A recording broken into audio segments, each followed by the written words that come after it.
Bonjour. Caroline Roux, ce matin, vous recevez Barbara Pompili, députée La République En Marche. Oui, mais surtout présidente de la Commission du développement durable à l'Assemblée nationale. Alors que la France sort plus ou moins de la canicule, il y a une question qui reste posée. Comment s'adapter au plus vite au changement climatique ?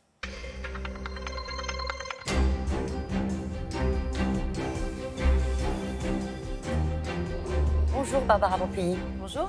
Tout d'abord, ces images qu'on a vues ce week-end de ces militants écolos à Paris qui appellent à la désobéissance non violente pour interpeller sur l'urgence climatique, passer au gaz lacrymogène, on le voit à l'instant sur ces images. Est-ce que vous pouvez nous les expliquer, vous, ces images ? Écoutez, moi, quand je les ai vues, j'ai été assez choquée, comme tout le monde, parce qu'on envoie du gaz lacrymogène quand même très près des yeux des gens. Donc, je suis plutôt satisfaite qu'il y ait eu une enquête qui a été demandée par le ministre pour savoir un petit peu où ça en est, ce qui s'est passé, est-ce qu'on a le droit de faire ça. Après, sur ces militants, ils étaient sur une action non violente. Donc, moi, j'insiste beaucoup sur le fait que la non-violence est très importante. Il y a aussi des règles. C'était une manifestation qui n'était pas déclarée. Donc, voilà, il faut faire la lumière sur ce qui s'est passé pour éviter ce genre de choses. Vous le connaissez bien, ça vous a étonné que François de Rugy, qui a dû en faire quelques-unes de ces manifestations comme celle-ci par le passé, donne le sentiment de justifier ses actions, et il a expliqué on n'est plus dans le temps des manifestations. Ça vous a étonné ? Mais lui, il est dans son rôle, il est au gouvernement, il doit aussi dire qu'il y a des règles qui doivent être respectées, qu'une manifestation elle doit être annoncée à l'avance. Maintenant, il a fait des manifestations, il a toujours été dans la non-violence, il a aussi toujours condamné les manifestants extrémistes, parce qu'il en a connu beaucoup à Notre-Dame-des-Landes, lui qui est un opposant historique à Notre-Dame-des-Landes. On voit la différence entre ceux qui sont des militants de toujours et ceux qui viennent ajouter de l'extrémisme, donc il faut toujours faire attention. Mais il a raison, on n'est plus dans le temps des manifestations, ou est-ce qu'au contraire, on a le sentiment qu'il y a une partie des citoyens qui disent le gouvernement, les politiques d'une certaine manière n'en font pas assez, donc on prend les choses en main et on va manifester et dire parfois notre colère, notre volonté d'aller plus vite. Moi, je crois que c'est bien d'avoir des lanceurs d'alerte. C'est bien qu'on ait des gens qui viennent nous dire « Allez, bougez-vous, il faut y aller ». Et en plus, là, on voit que c'est un mouvement qui est international, donc qui ne concerne pas seulement notre pays. Après, il faut aussi être capable de dire « Voilà, il y a les lanceurs d'alerte qui nous disent qu'il faut y aller. Et puis, il y a aussi la réalité et comment on fait pour y arriver vraiment ». Alors justement, on y vient à la réalité. Quelques exemples de ce qui s'est passé ces derniers jours. Le Gard dévoré par une soixantaine de feux liés aux fortes chaleurs, 2 décès sur des chantiers, un réseau ferroviaire inadapté avec de nombreuses zones de blocage, des examens reportés. Est-ce que vous demandez par exemple ce matin une sorte d'état d'urgence sur le climat, sur la nécessité d'avancer plus vite ? Moi, ça fait longtemps que je demande un plan Marshall. Un plan Marshall, que ce soit sur les transports, mais que ce soit aussi sur les logements.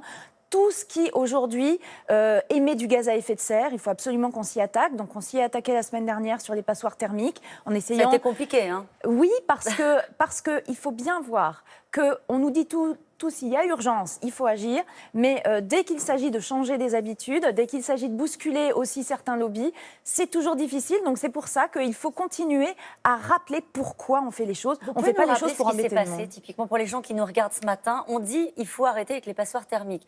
Vous êtes certains parlementaires à proposer qu'on ne puisse plus louer des appartements avec, qui ne sont pas mis aux normes. Et puis finalement, ça ne passe pas parce qu'on vous dit stop à l'écologie punitive. Alors comment on fait changer les comportements ? Oui, moi l'écologie punitive, c'est ce que je vois aujourd'hui, c'est les conséquences, c'est les sécheresses, c'est les inondations, c'est des gens qui se retrouvent dans des appartements qui sont surchauffés ou qui ont beaucoup de mal à chauffer en hiver.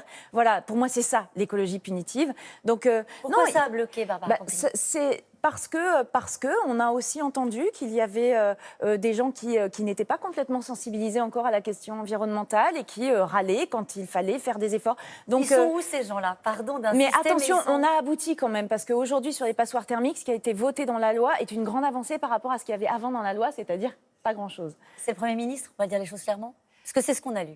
Le Premier ministre voulait éviter d'interdire. Il voulait trouver des mesures qui permettent d'éviter l'interdiction tout en incitant fortement. Bon, je crois qu'on a abouti à un compromis. Évidemment, moi, j'aimerais bien qu'on aille plus vite. Mais le compromis est quand même beaucoup mieux que ce qui était prévu au départ. Est-ce que le rythme adopté par la majorité à laquelle vous appartenez, sincèrement, Barbara Pompili, après ce qu'on vient de dire, vous convient ? Je rappelle que le Haut Conseil pour le climat a rendu son rapport. La France ne fait pas la moitié de ce qu'elle devrait faire. pour les réductions de gaz à effet de serre. Il faut qu'on aille plus vite, il faut qu'on s'en donne les moyens. On a là un travail à faire sur le budget. Il y a un truc qui me fait plaisir, c'est qu'on va faire ce qu'on appelle un budget vert. Le budget vert, c'est-à-dire qu'on va regarder toutes les mesures fiscales qui vont être prises pour voir leur impact en termes environnementaux.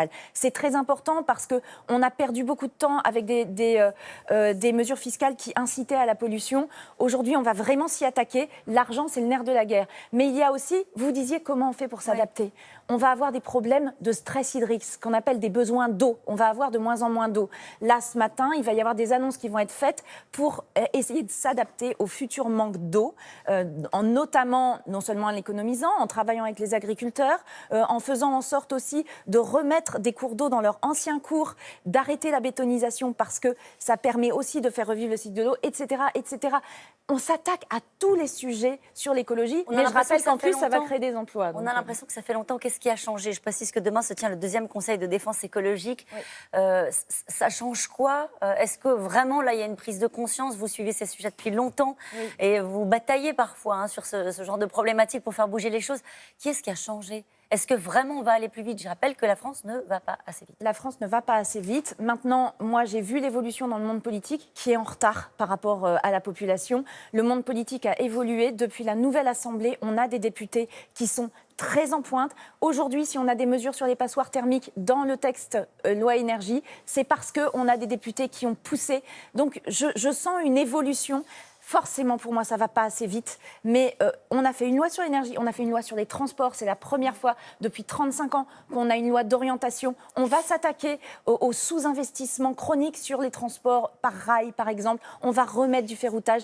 Bref, ça ne va pas assez vite. Mais en tout cas, toutes les pistes sont lancées. À nous de pousser pour que Yannick Jadot, il dénonce le double jeu de cette équipe. Il dit on a signé un accord de libre-échange entre l'Union européenne et le Mercosur. Il précise que le Brésil a homologué 239 pesticides depuis janvier, que le président n'est pas capable de sauver le train de fret entre Perpignan et Rungis qui va... Ça, c'est pas vrai. Ça, c'est pas vrai. Enfin, préférant 25 000 camions de plus sur les routes. Est-ce que vous ne seriez pas mieux avec Yannick Jadot ? Le gouvernement préfère 25 000 camions sur les routes, c'est bien connu. Non, on est dans la caricature.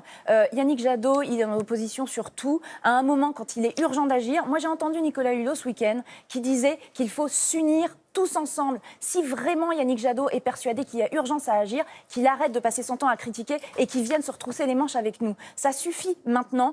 Les gens qui restent sur le bord de la route et qui comptent les points. Ils vous fait la leçon, quoi. C'est ça qui vous agace. Oui, mais c'est pas nouveau. Hein. Ça fait très longtemps que c'est comme ça. Moi, c'est pour ça que j'ai quitté Europe Écologie Les Verts. Merci beaucoup, Barbara Pompili. C'est à vous, Damien. Merci à toutes les deux. Passez une bonne journée.